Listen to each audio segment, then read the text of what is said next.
در درس دویممون هم عیناً موضوعی که پیشتر گفته گذشته بودیم، این که ایمان فقط گفتن نیست، ایمان عمل کردن است، اعتقاد کردن است و گفتن هست. آره؟ و ایمان کم و زیاد می شود، در بارش گفتیم و گذاشتیم.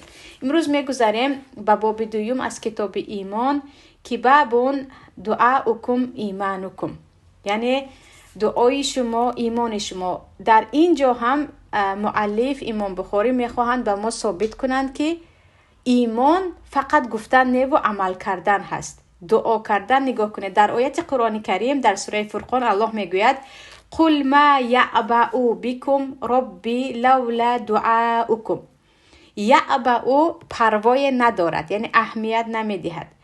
و دعاؤکم را عبدالله ابن عباس رو دیگر میشناسید، اما بچه پیامبر صلی الله علیه و سلم، کسی که پیامبر خودشان دعا کردن که پروردگار این را از علمای دین و از داننده های قرآن گردان. عبدالله ابن عباس میگویند در همین آیت که الله میگوید بگو ای محمد به کافران و اینچنین حتی به مسلمان ها، ما یعبأ بکم ربی لولا دعاؤکم، اگر دعای شما نباشد. عبدالله ابن عباس میگه معنای دعا ایمان شما. اگر ایمان شما نباشد پروردگار به شما کار ندارد، به حالتان میماند، شما و خودتان. یعنی در این آیت الله چی میگوید؟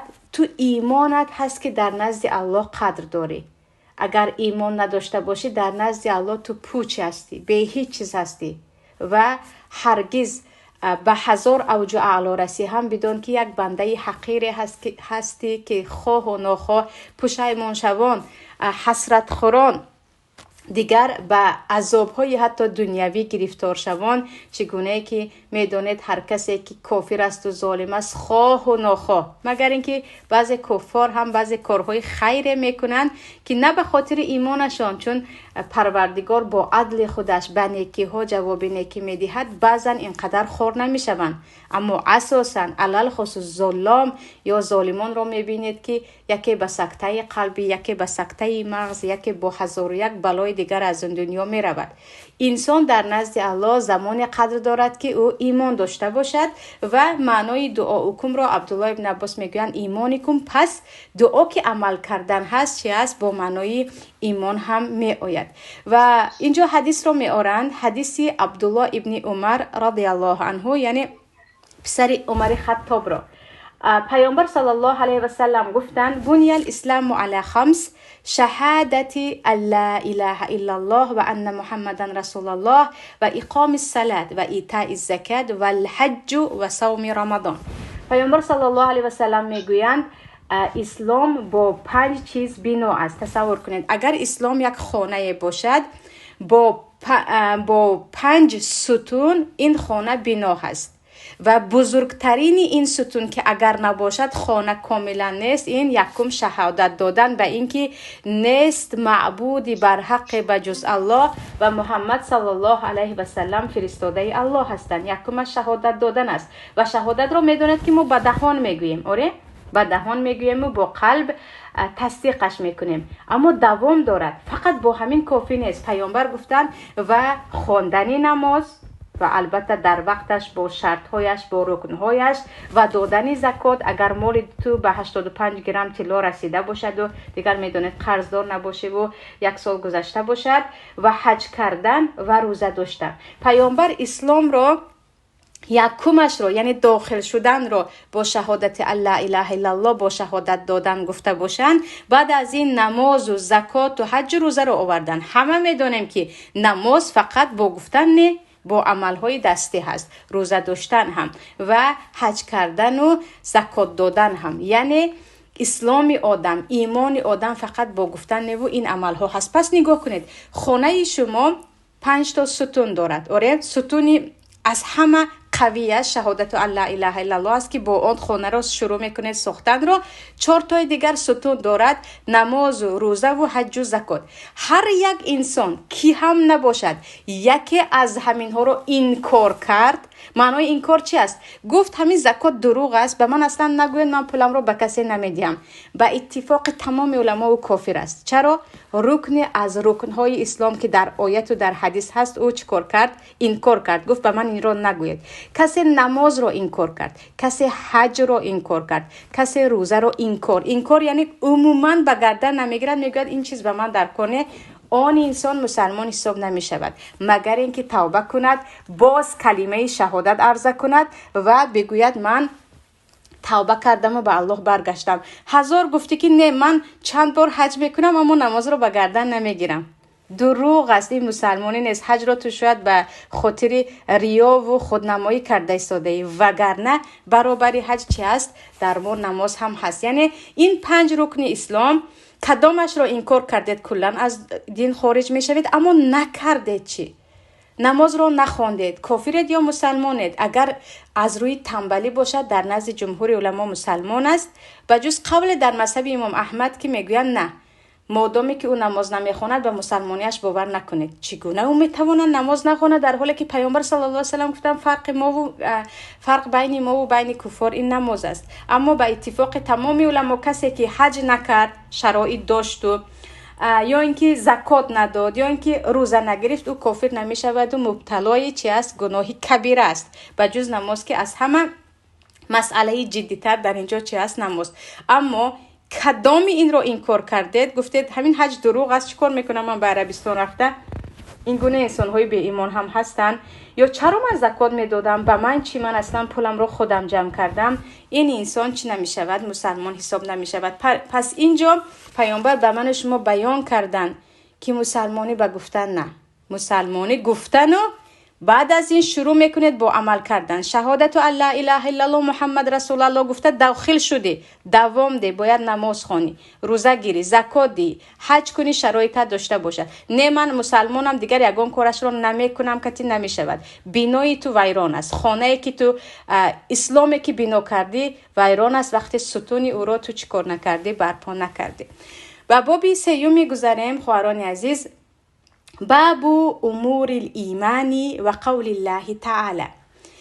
آیت 177 سوره بقره را می آورند امام بخاری و به ما می فهمانند که ایمان فقط گفتن نیست و یک چند شاخه های دارد، چگونه که در حدیث صحیح بعد از این در حدیث ابو هریره می آید که الایمان بضع و ستون شعبه.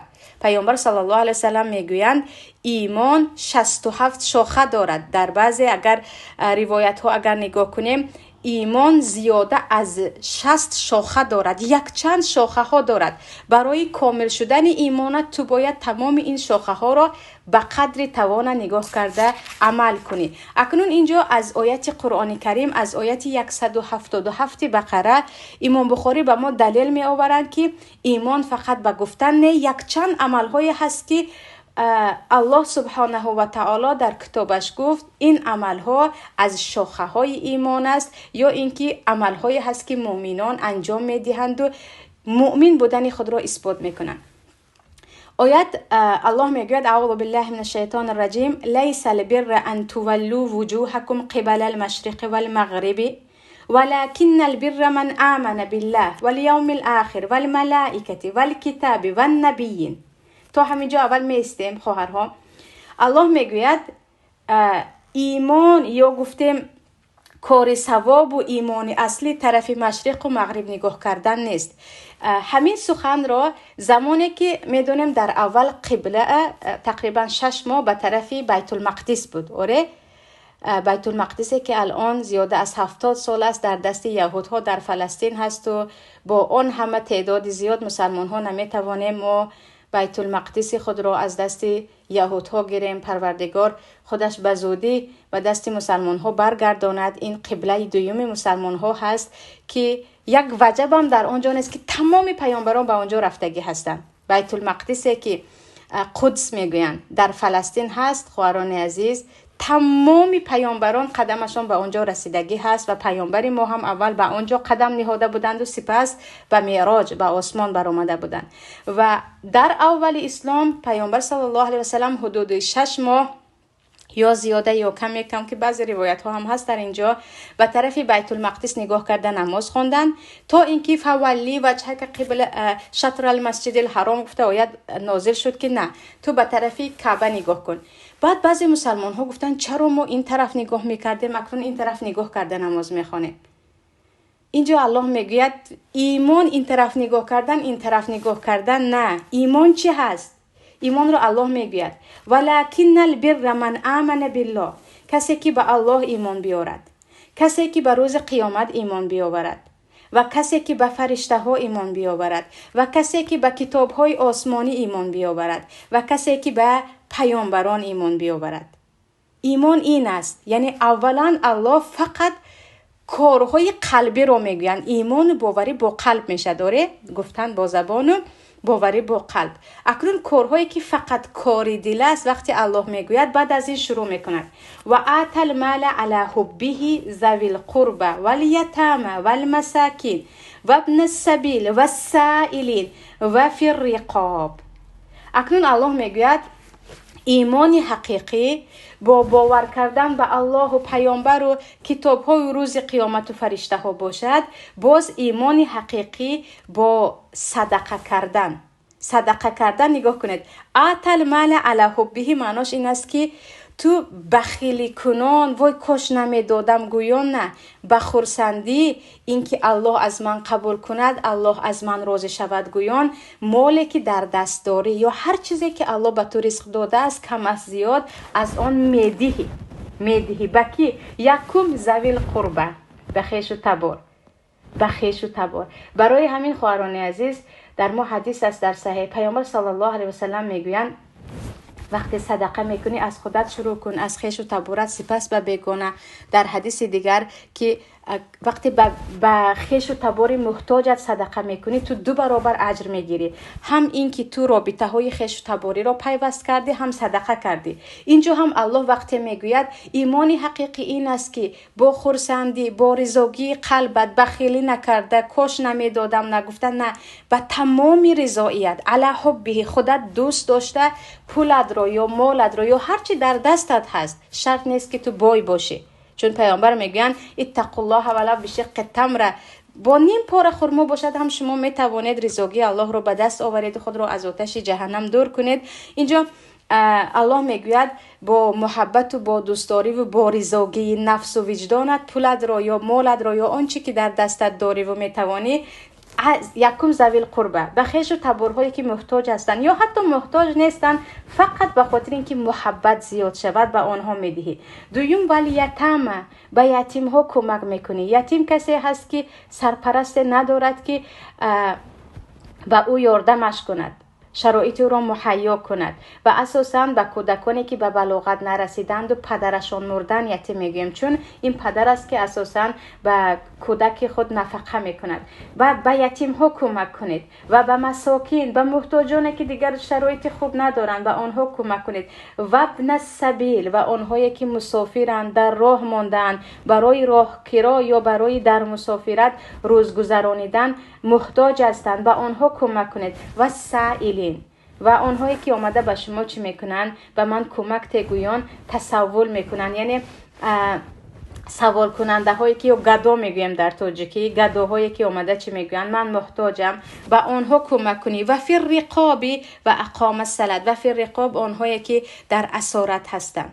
اکنون نگاه کنید، الله گفت ایمان اساسی شما این طرف نگاه کردم اون طرف نگاه کردم کتی نه. ایمان اساسی ایمان آوردن به الله و پیامبر و کتاب ها و روز قیامت باشد. بعد از این با دادن مال، من ایمان دارم اما به یگم کسی یک تین هم صرف نمی کنم، در اینجا ایمانی کامل نداره. چون الله صفت مؤمنان را، صفت ایمان را گفت آنهایی که صدقه میکنن، آنهایی که کمک میکنن به کیها؟ به یکم شده خویش و تباری محتاجشان. بعد از این در راه مانده و به یتیم ها و به آنهایی که در راه ها از مردم پول میپرسند و آنهایی که در اسارت هستند یا گفتیم در زندان هستند. بعد از این الله میگه باز مؤمنان که ها هستند. اکنون دوامش رو اگر نگاه کنید، الله میگه و اقام الصلاة و آت الزکاة والموفون بعهدهم اذا عاهدوا و الصابرین فی البأساء و الضراء و حین البأس. و مؤمنان نفرانی هستند که اقاموا الصلاة، نماز رو برپا می‌دارند. مؤمن به نماز نمی‌شود. دروغ است من مؤمن هستم و نماز نمی‌خوانم، گپ دروغ است. خود را هم فریب نکنید الله را. الله میگه و اقام الصلاة، نمازهای خود را برپا می‌دارند. و آت الزکات، در بالا چی گفت الله؟ در بالا گفت و آت المال علی حبه، یعنی از روی دوست داشتن پولشون را به خیش و تبار رو به محتاجان میدن. در دوامش زکات رو گفت، چون زکات و صدقه از هم فرق میکند خواهران. زکات وقتی پولت به 85 گرم طلا برابر شد میدهی، یا مثلا گوسفند و گاوداری و 40 تا شد و 30 تا شد، مسئله چاروا دیگر وسیع هست. اما صدقه عادی هیچی نداشته باشیم، با یک کاسه آشد، با یک لباست، با حتی با یک کلمه طیبت، با کلمه خوبت صدقه میکنی. اینجا الله چی میگوید؟ و نماز میخوانند، زکات میدهند. والموفون بعهدهم اذا عاهدوا، و وقت به کسی عهد و پیمان میبندند و عهد خود وفا میکنند. برای همین در حدیث دیگر در بخاری از پیامبر میگویند صفاتهای منافقین 3 تا است. یکی از آنها اذا عاهد یعنی غادر، یعنی وقتی که عهد کرد او غدر میکند، یعنی عهد و پیمان را نگاه نمیکند.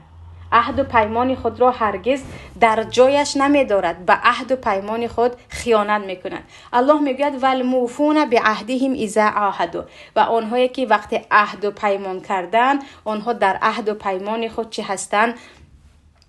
وفادار هستند. عهد و پیمان رو نمیشکنند مگر به گناه عهد کرده باشید. مثلا به کسی گفتید همراهی تو دزدی میکنم، البته که اینجا باید عهد رو شکنید، چون شما به گناه عهد کردید. اما کمکت میکنم باید کمک کنید، در عهدت بیستی. کاری رو میکنم گفتی اصلا وعده دادی باید انجام دهی، وگرنه از صفات منافقین است. از صفاتهای منافقین کسی است که با دهان ایمان دارد و با قلب نه. و اینجا الله چی میگوید؟ از صفاتهای مؤمنین این است که آنها به وعده های خود، به عهد و پیمان کرده خود وفادار هستند.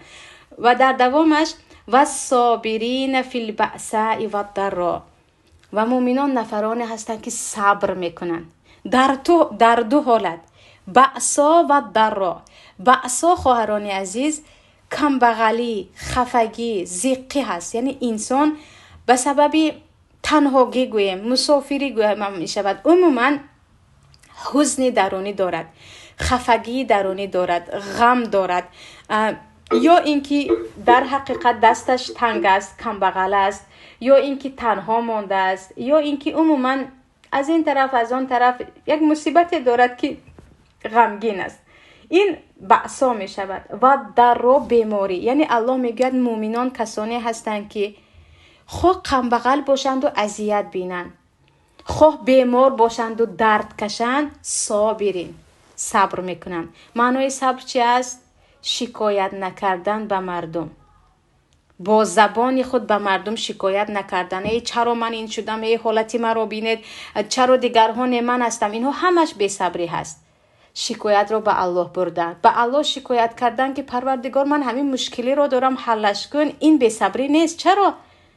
انی مسنی الضر، خودی ایوب دعا میکردن به پیامبر و انت ارحم الراحمین، پیامبر ببخشید به الله که پروردگارم به من بیماری رسید، به من بیماری رسید و تو بهترین مهربان ها هستی، به من شفا ده.